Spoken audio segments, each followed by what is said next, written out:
નમસ્કાર, આપ જોઈ રહ્યા છો નેશન પ્લસ ન્યૂઝ. હું છું આપની સાથે હિતુલ ભગત.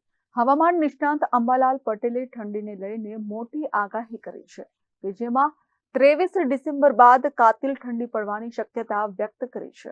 ઉત્તર ગુજરાતમાં 9 ડિગ્રી ન્યૂનતમ તાપમાન રહી શકે છે, જેમાં પંચમહાલ, સાબરકાંઠા, કચ્છના ભાગોમાં ન્યૂનતમ તાપમાન 10 ડિગ્રી રહેવાની શક્યતા રહેશે.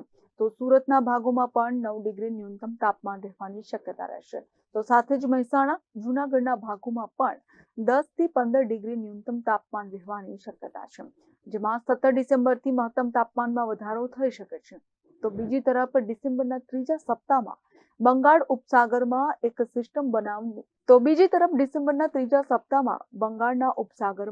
સિસ્ટમ બનવાની શક્યતા પણ રહેલી છે. આ સિસ્ટમના કારણે ડિસેમ્બરના છેલ્લા સપ્તાહમાં મજબૂત પશ્ચિમી વિક્ષેપ આવવાની શક્યતા છે, જેને લઈને આ સિસ્ટમ બનવાથી 23 ડિસેમ્બર બાદ કાતિલ ઠંડી પડવાની શક્યતા રહેશે, જેમાં બર્ફીલા પવનોનું જોમ વધશે.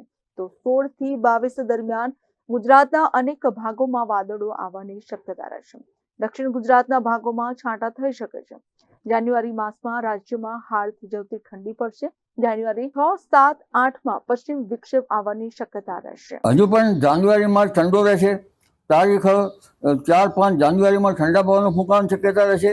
તારીખ 6, 7 અને 8માં પશ્ચિમ વિક્ષેપ આવવાની શક્યતા રહેશે.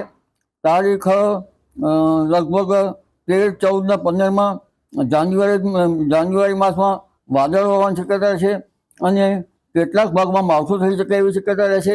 પરંતુ તારીખ 10, 11 જાન્યુઆરીમાં લગભગ ઠંડા પવનો હાડ થીજવશે અને ગાતો થીજવતી ઠંડી પડશે.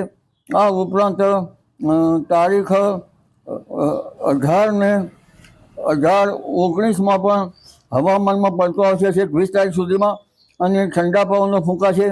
તારીખ 20, 21, 22 ને 23માં હવામાનમાં એકાએક પલટો આવશે અને વાદળવાળું જણાશે. એટલે જાન્યુઆરીમાં વાદળો આવવાની શક્યતા રહેશે અને કોઈ ભાગમાં માવઠું થવાની શક્યતા રહેશે. જી Jagtap Patel, Nation Plus News, Gandhinagar. સમાચારોના સતત અપડેટ મેળવવા માટે અમારી નેશન પ્લસ ન્યૂઝની યુટ્યુબ ચેનલને સબસ્ક્રાઇબ કરો, બેલ આઇકન દબાવો અને જોડાયેલા રહો ફેસબુક, ઇન્સ્ટાગ્રામ અને ટ્વિટર પર.